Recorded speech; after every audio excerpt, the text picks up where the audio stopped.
할렐루야. 오늘 이 예배에 참여하신, 그래서 하나님 앞에 정성으로 예배드리는 한 분 한 분, 또한 가정에서 있는 곳에서 온라인으로 함께 예배드리는 모든 분들에게 환경을 이기는 건강과 평안 그리고 기쁨이 함께 하시기를 주의 이름으로 축복하고 축원합니다. 오늘 설교 제목이 이름을 바꾸라. 근데 보통 설교 제목은 설교 처음 들으면 무슨 얘기 하려고 하는지 대부분 아세요. 근데 오늘은 아무리 들어도 왜 이름을 바꾸라고 설교 제목을 붙였을까 모르실 거예요. 근데 끝부분에 가면 나옵니다. 그러니까 끝까지 집중해서 들으시라고 오늘 설교 제목을 이름을 바꾸라 그러는데 상당히 중요한 메시지가 있습니다. 여러분 함께 집중해서 말씀 나누시면서 하나님 앞에 은혜 받으시는 복된 시간이 되시기를 주님의 이름으로 축원합니다. 함께 여러분하고 나누고 싶은 첫 번째 말씀은 우리가 인생을 살아가면서 여러 가지 감동들이 있을 거예요. 성공한 감동, 부자가 된 감동, 어떻게 보면은 아들, 딸 잘 낳고 그 아들, 딸들이 너무 잘 됐다는 무슨 감동, 자랑 그런 거 있을 거예요. 있겠죠. 그런데 그 중에 가장 인생을 살면서 내게 가장 감격스러운 일, 감동스러운 일이 있다면 하나만 꼽아보세요. 그러면 그리스도인이라면 서슴지 않고 망설이지 않고 자다가도 딱 나와야 되는 말씀이 있습니다. 내가 구원받았다는 사실이 내 인생의 가장 큰 감격인 줄로 믿습니다. 이런 고백이, 이런 동의가 여러분 마음속에 있어야 된다는 거예요. 특별히 오늘 로마서 11장 29절에 보니까 하나님의 은사와 부르심에는 후회함이 없으시다. 한번 좀 다 같이 암송하는 마음으로, 되뇌이는 마음으로 한번 해보시죠. 하나님의 은사와 부르심에는 후회함이 없느니라. 아주 외워두시면 좋겠어요. 한 번 더 하죠. 하나님의 은사와 부르심에는 후회함이 없느니라. 무슨 말이냐 하면 하나님이 우리를 불러주시고 후회하시는 법이 없다는 거예요. 또한 이 세상을 살아가면서 우리는 하늘에서 내려주신, 하나님이 내려주신 영적인 은사, 각양의 기프트, 하늘의 선물을 받고 사는 거예요. 근데 하나님이 이런 여러 가지 하늘의 선물들을 우리에게 부어주시고 나서 그 친구한테 괜히 은사를 줬구나, 그 친구에게 그 친구를 괜히 불렀구나, 그렇게 후회하지 않으신다는 거예요.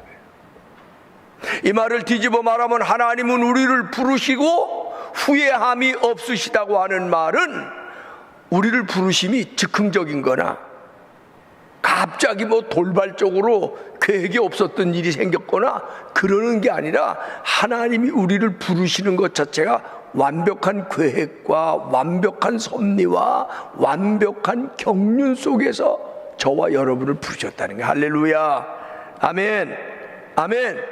그런 면에서 우리는 담대해야 합니다.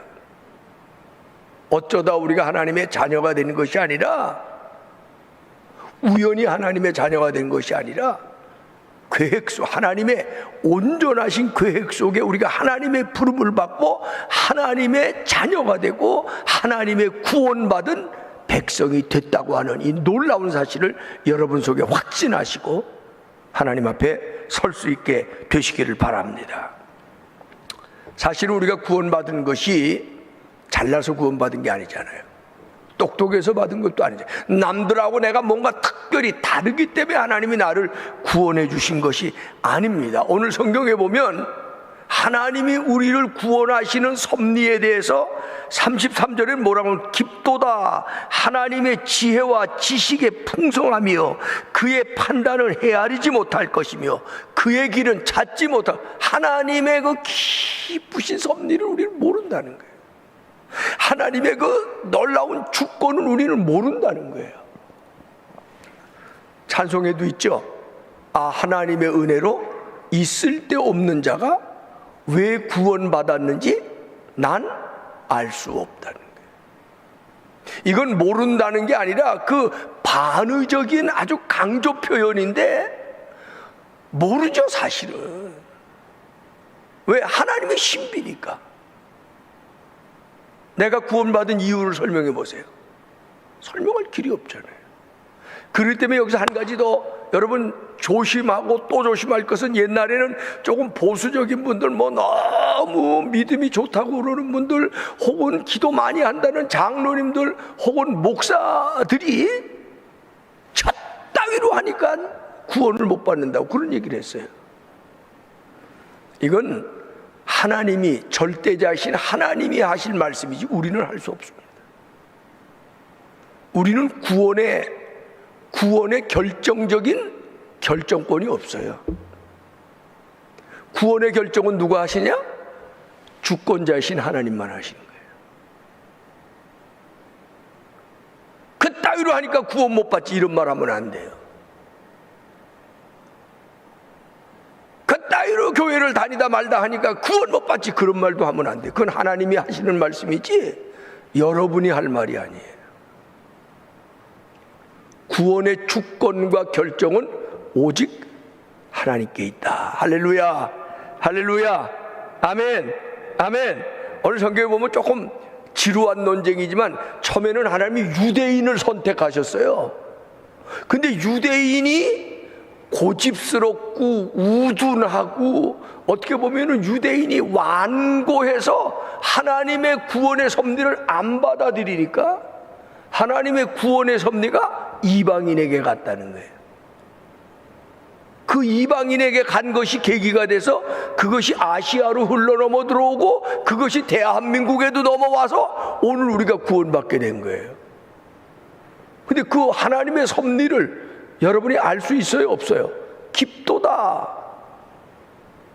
하나님의 깊으신 뜻을 우리가 어떻게 압니까? 사실 인생을 살다 보면 하나님의 뜻을 알고 살 데가 없어요. 코로나 바이러스가 저 중국 우한에서 생겼다는 소식이 어느 날 들어왔어요.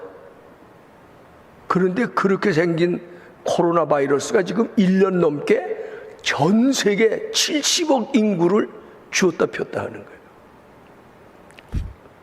몰라요. 인생은 워낙 모르는 거예요.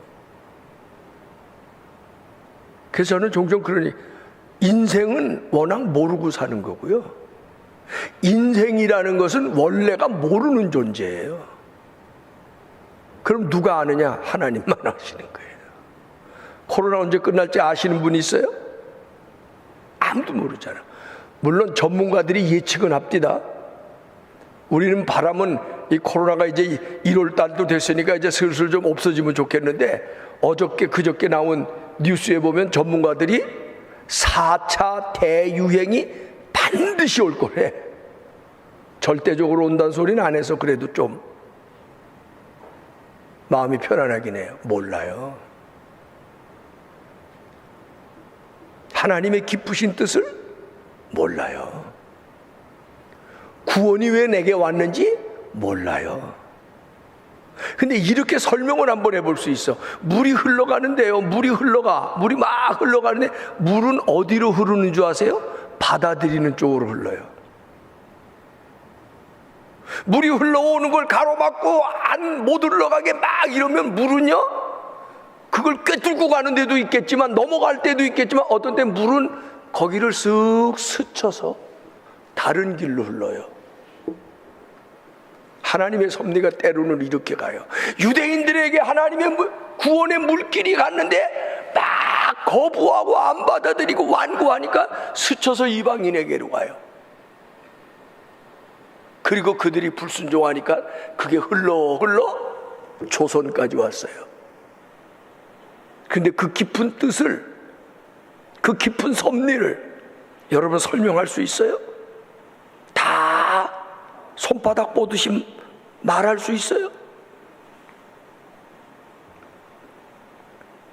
그런 속에서 하나님은 우리를 부르셨는데 후회함이 없이 부르셨다는 거예요. 할렐루야, 아멘.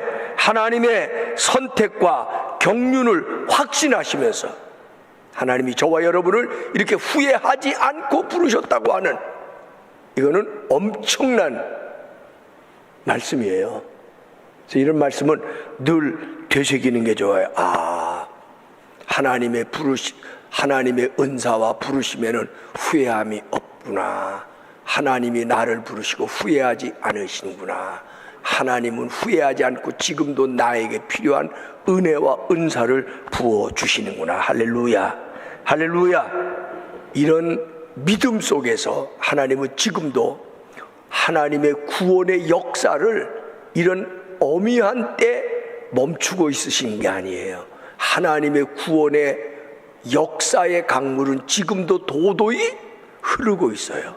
어디로 향해 흐를까? 받아들이는 쪽을 향해서 흘러가는 거예요. 강물은 바닷물에 들어갈 때까지 멈추지 않고 흘러갑니다. 멈추면 강물이 아니에요. 멈추지 않고. 하나님의 구속의 강물은, 하나님의 은혜의 강물은, 하나님의 섭리의 강물은 한순간도 멈추지 않고 흘러가요. 환경 때문에 멈추는 법이 없어요. 코로나 때문에 멈추는 법이 없어요. 실패했다고 멈추는 법이 없어요.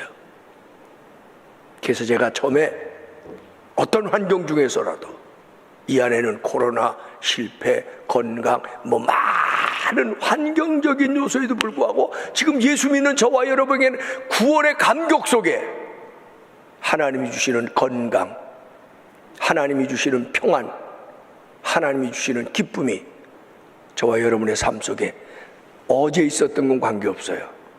내일 있을 건 관계없어요. 오늘 있어야 돼요. 지금 이 순간 있어야 돼요. 할렐루야. 여러분의 마음속에 어떤 근심과 걱정과 염려가 있었다면 오늘 이 시간 그리스도 안에서, 하나님의 은혜 안에서, 성령 안에서 다 녹아지고 여러분 오늘 예배드리고 날 때 여러분의 마음속에 하나님이 주시는 평안, 하나님이 주시는 기쁨, 하나님이 주시는 건강으로 가득 차시기를 주님의 이름으로 축원합니다. 누가 뭐라 그래도 우리는 후회하지 않으시는 하나님의 선택, 하나님의 섭리, 하나님의 역사하심을 따라 하나님의 아들, 딸이 되었다는 이 확신 속에 오늘 아침 확연하게 거하실 수 있기를 주님의 이름으로 축원하고 축복합니다. 두 번째 우리가 함께 나누고 싶은 주님의 말씀은, 이렇게 하나님은 후회하지 않고 우리를 부르셨으니 우리도 후회하지 않는 하루하루를 살아가는 존재가 되어야 될 줄로 믿습니다. 다른 말씀으로 말하면 후회함이 없으신 하나님처럼, 하나님은 하나님이 하시는 일을 놓고 후회하는 법이 없으세요. 그처럼 우리도 하나님을 닮아가는 하나님의 백성이라면 우리도 우리의 삶에 후회함이 없는 하루하루를 살아가야 할 줄로 믿습니다. 한 노인이 아주 값비싸 보이는 도자기를 등에 지고 가시는데 그만 길을 가다가 돌뿌리에 걸려 넘어져가지고 그 값비싸게 보이는 도자기가 산산조각이 났어요. 함께 길을 가고 지나가던 사람들이 다 그냥 안절부절 못하는 게, 너무 값비싸 보이는 도자기가 저기 지금 넘어지면서 깨트려졌으니 얼마나 안타깝겠어요. 그런데 이 노인이 일어나더니 자기 옷을 먼저 툭툭 털고는 깨진 도자기 조각들을 이렇게 모으더니 길 한쪽볕에 사람들에게 방해되지 않는 곳에 이렇게 그걸 치워놓고는 걸어가시는데 망설이지 않고 뒤도 안 돌아보고 걸어가시는 거예요. 길에 가던 사람들이, 그걸 보던 사람들이 다 깜짝 놀랐어요. 한 젊은이가 그 노인을 쫓아가서 물어봅니다. 할아버지, 왜 그러시오? 조금 전에 그 깨트리신 도자기가 상당히 값비싸 보이는 거였는데 어떻게 그게 깨졌는데 그냥 후회하지도 않고 그렇게 앞만 보고 가십니까? 그랬더니 할아버지가 허허 웃으시면서 대답하기를, 젊은이, 이미 부서진 도자기를 보고 아무리 후회한들 무슨 소용이 있겠소? 뒤늦게 후회하고 앉는 것보다는 차라리 이제부터라도 앞을 잘 보고 조심하면서 걸어가는 것이 더 낫지 않겠소? 그리고 대답했다는 거예요. 어떻습니까? 여러분은 그리스도인으로서 여러분의 삶에 일어나는 때로는 실패와 좌절과 때로는 실수도 있었겠죠. 아니면 내가 큰 잘못을 해서 당하는 어려움도 있었겠죠. 그런 일 겪고 나서 몇 날 며칠 후회하셨어요?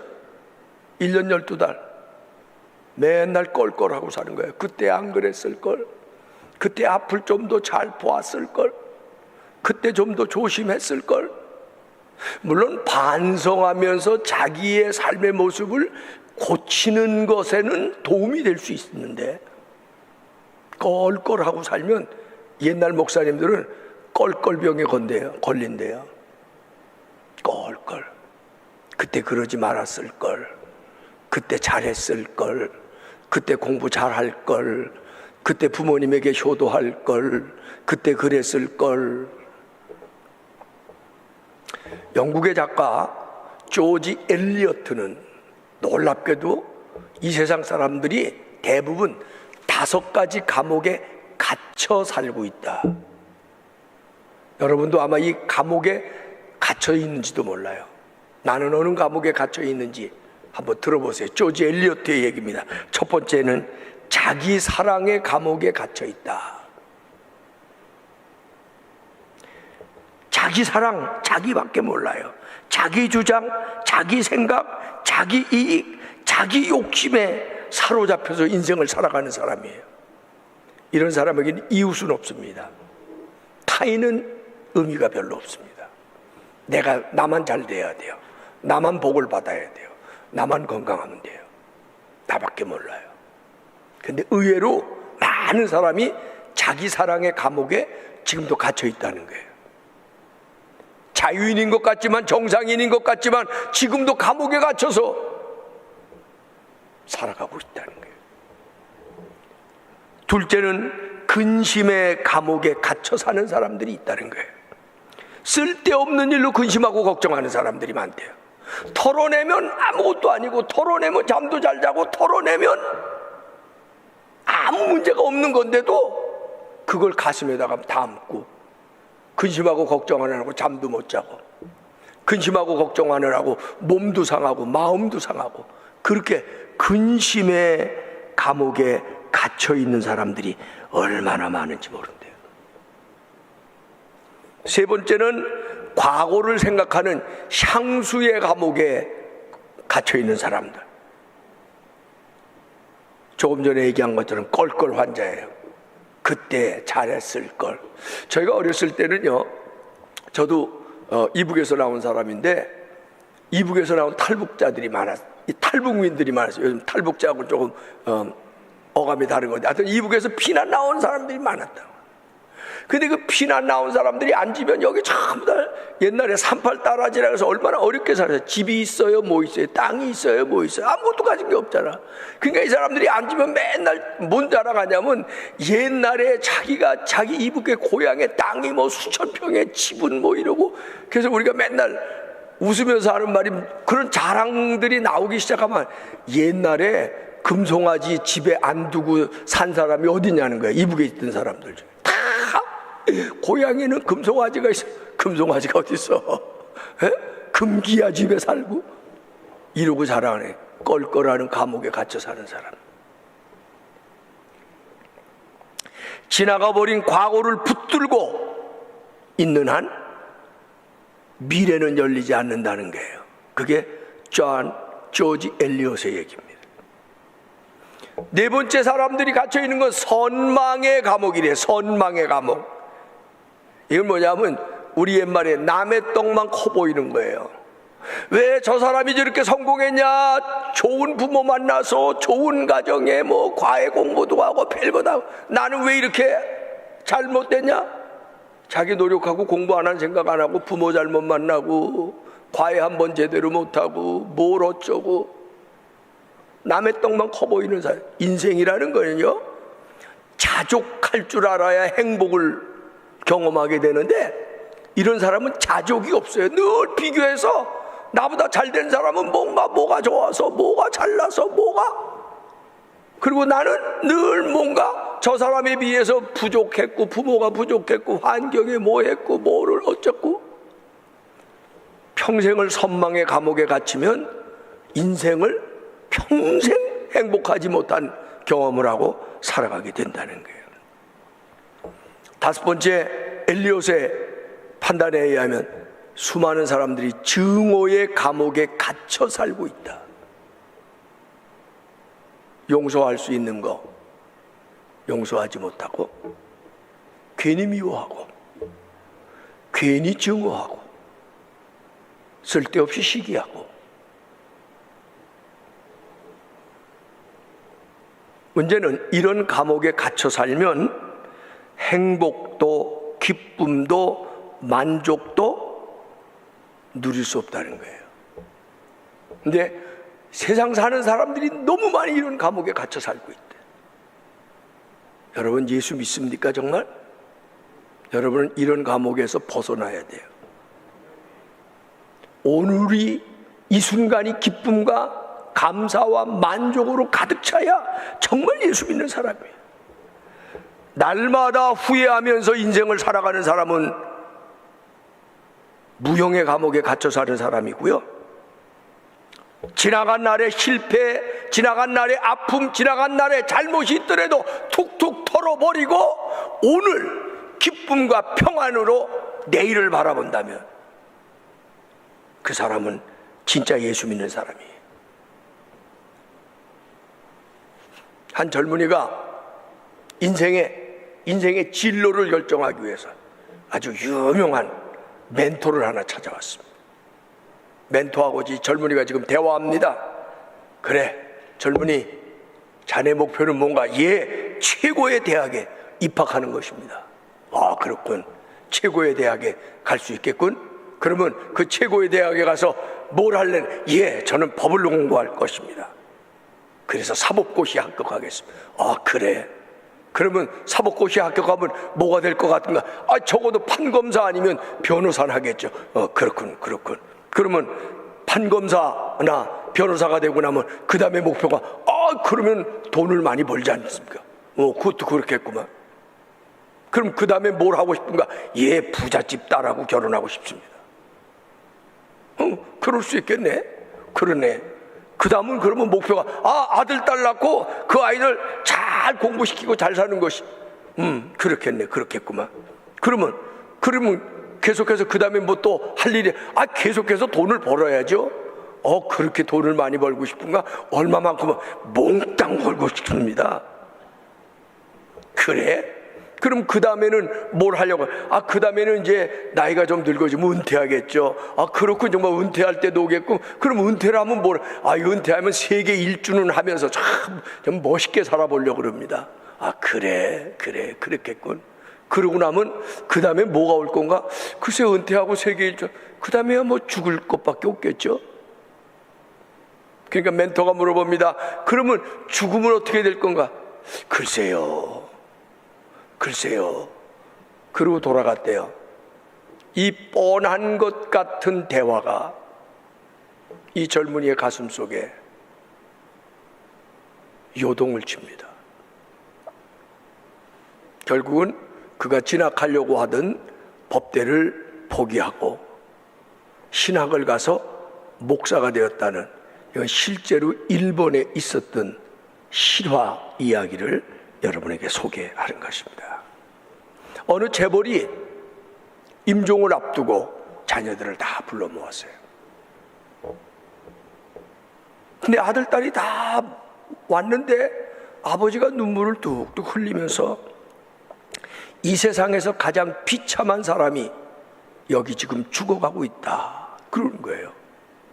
그러니까 자녀들이 깜짝 놀라, 아버지 무슨 말씀을 하세요? 아버지 사업에 성공했고, 아니 아들, 딸이 이렇게 오남매 다 낳고 우리들 다 지금 다 제대로 성공해서 살고 있지 않습니까?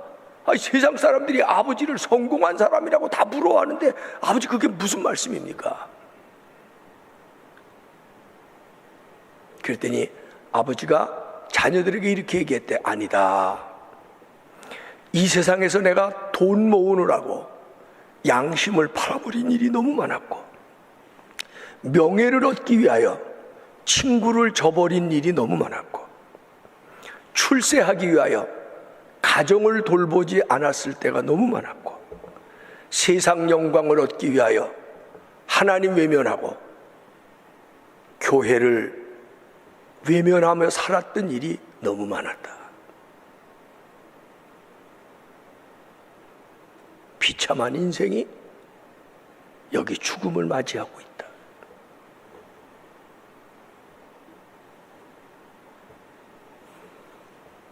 후회하는 인생의 모습입니다.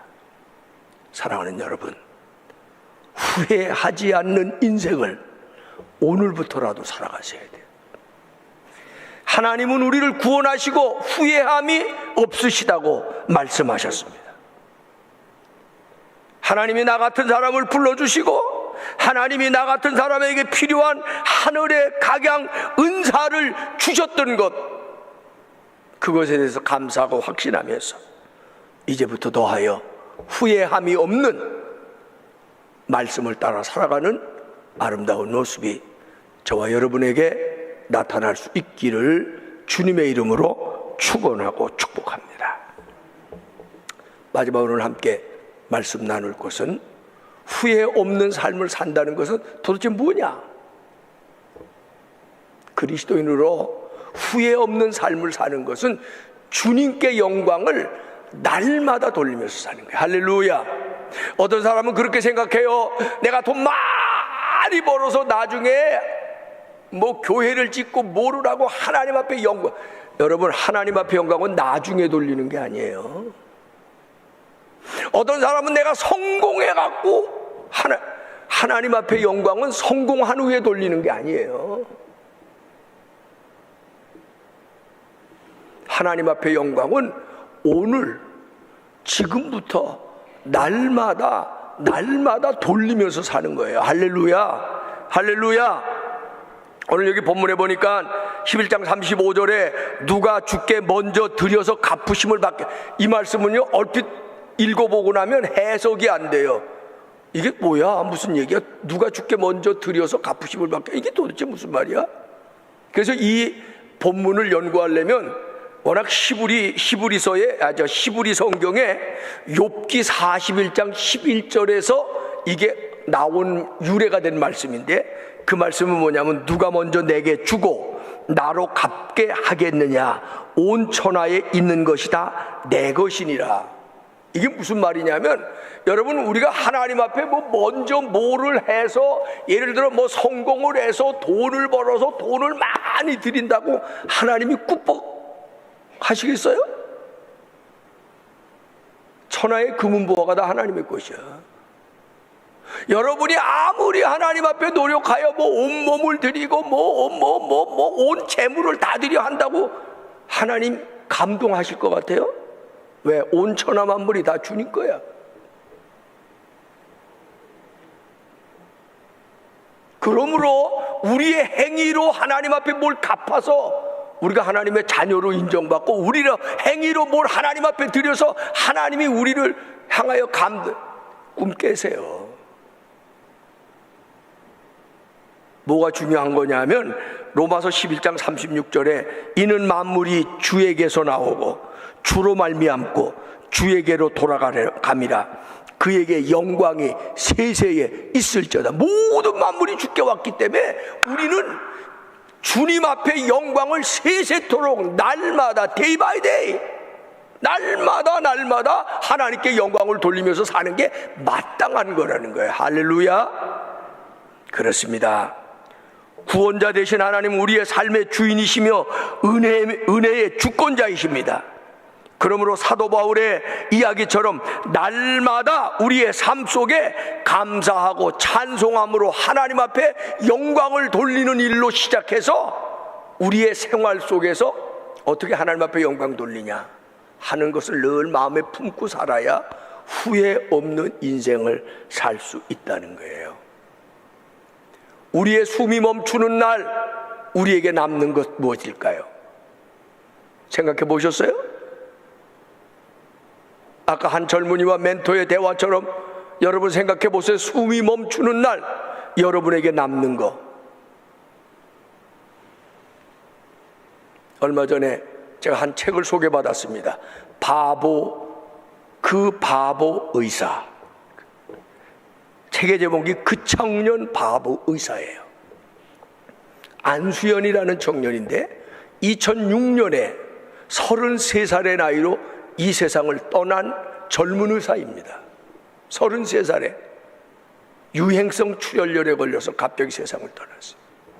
그런데 이 책을 소개하는 이가 전해진 얘기에 의하면 영락교회 한경직 목사님 제일 유명한 분이잖아요. 한경직 목사님 장례 때 인산인해를 이루고 영락교회가 가득 찼대요.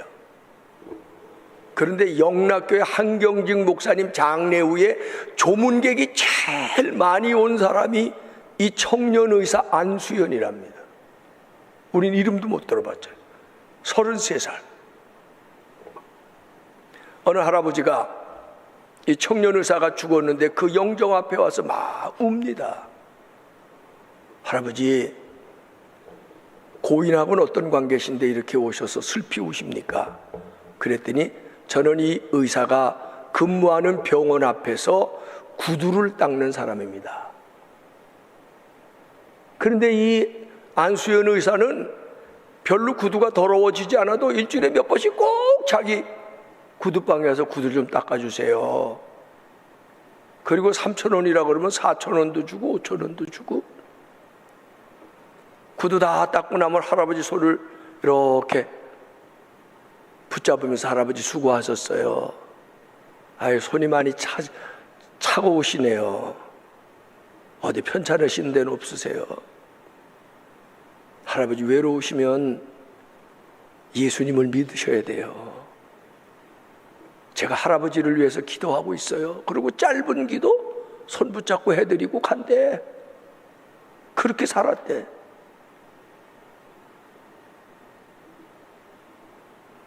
그래서 이 젊은 의사가 죽었다는 소식을 듣고 온 거예요. 한 아주머니가 훌쩍훌쩍 울고 있습니다. 그래서 물어봤더니 저는 이 의사가 근무하던 병원에 세탁부래요. 그래서 각 병원 침실에 있는 시트부터 뭐 환자들이 벗어놓은 환자복 이런 걸 가득 트레이에다가 이렇게 병원가 보시죠. 산더미처럼 쌓고 힘겹게 밀고 가면 아무도 돌아보는 사람이 없는데 이 안수연 의사는 와가지고 같이 밀어주면서 힘들지 않으세요? 천천히 미세요. 트레이가 방향 못 잡으면 다칠 수도 있고요. 조심하셔야 돼요. 그러면서 어디 편찮으신 데는 없으세요? 왜 요즘 안색이 안 좋으세요?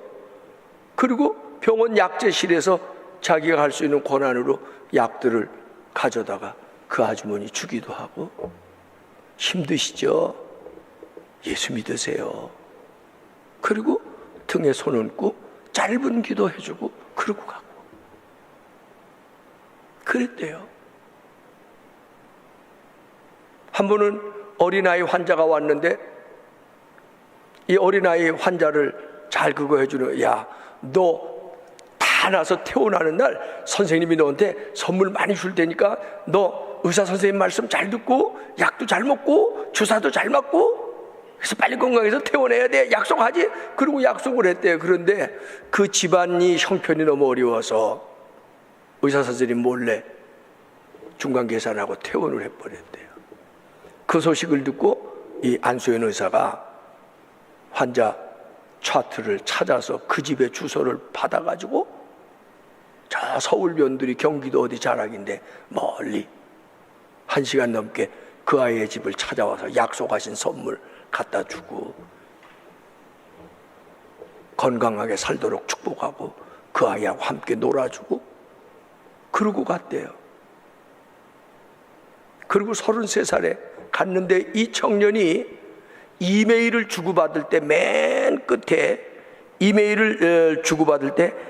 끝에 써놓는 말이 있는데 예수님의 스티그마 안수현. 스티그마는 뭐냐면 라틴어로 흔적이라는 거예요.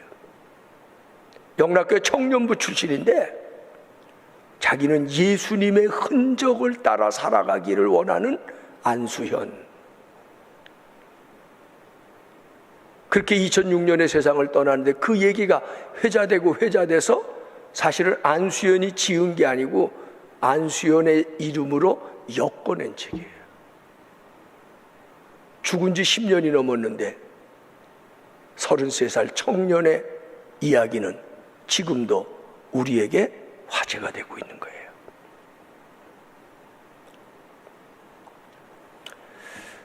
아주 옛날 마케도니아의 알렉산더 대왕, 이름 다 들어보셨죠? 알렉산더 대왕이 마케도니아를 다스릴 때예요. 그 알렉산더의 군대 중에 쫄병 하나가 들어왔는데 쫄병의 이름이 알렉산더 대왕하고 똑같은 알렉산더예요. 근데 이 쫄병 알렉산더는 사고뭉치래. 내무반에서 행패 부리고 동료들하고 싸우고 술 먹고 주정하고 때려 부시고, 그래서 늘 이 친구의 안방이 영창이랍니다. 그런데 그 알렉산더 쫄병의 상관들도 걔를 꾸짖어야 되잖아. 야단할 때마다 이 사고뭉치 알렉산더 이놈의 새끼, 너 때문에 우리 부대에 그냥 명예가 그냥 다 떨어지고 부대의 기강이, 맨날 그러고 꾸짖고 야단을 한대요. 그런데 얼마나 유명했든지 그 사고뭉치 알렉산더 쫄병의 이야기가 알렉산더 대왕기에까지 들어왔어요. 근데 참모들이 큰일 났습니다. 저 쫄병을 쫓아내든지 저걸 어떻게 해야지. 저놈 때문에 상관들이, 상급자들이, 부대의 것들이 야 알렉산더 이 나쁜 놈아 그러는데 꼭 이게 대왕을 욕하는 것 같이 들린다는 거예요.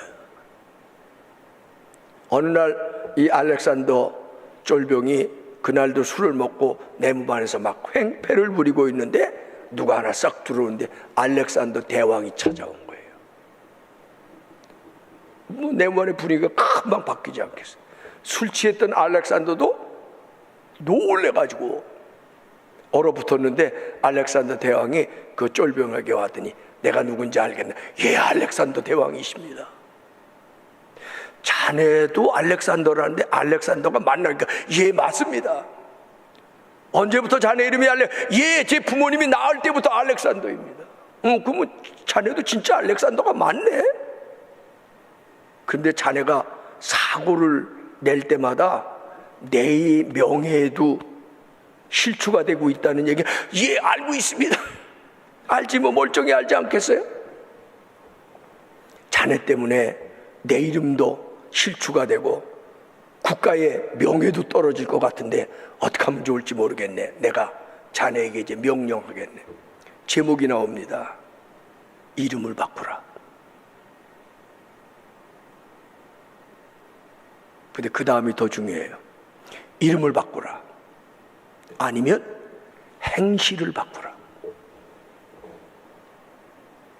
저는 이 예화를 듣는 순간 이런 마음이 내 안에서 울컥하구나. 저도 여러분도 그리스도인이라는 이름을 갖고 살아요.